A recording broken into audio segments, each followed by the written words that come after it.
So, good morning mga sisi, mga kaludi. So, karon di ay na ako'y saging diri nga saba. Dagko ko na siyang saging nga guys, oh. So, karon ato na siyang himuon og bananak yung natay stick og ato na ni siyang panitan.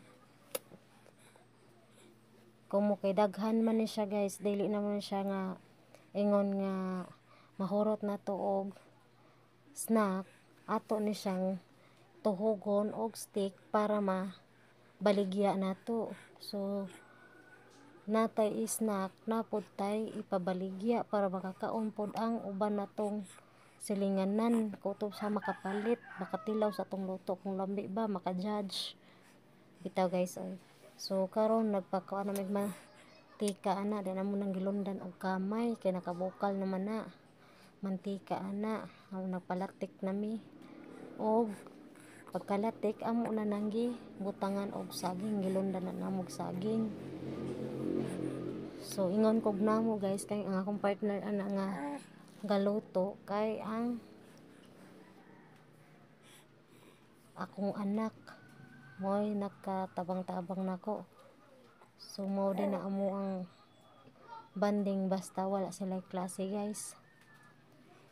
Magluto-luto mi kung unsa available sa mo, kung wala aw wala. So kay naa man mo na among tripping garon, inahan og anak.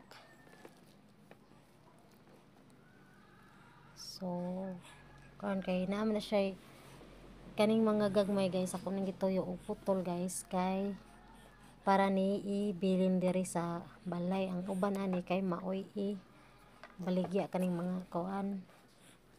So update tayo diha guys, oh. Huwat na lang ta nga maluto na siya nga mo fully brown na gina siya para lami kina siyang kaunon. Then kani fully brown na siya guys og amo nang i-serve. Then karon nagtuhog na lang ko mo siya guys, oh. Mo na para sa balay og nagtuhog na lang ko para ibaligya. Ang musuroy ani guys ang mga estudyante nako para nasa tay para pangbaon sa mga bata panahon sa ting eskwela. So kana mo nay para pasuroy. So ingon ana ra gyud ka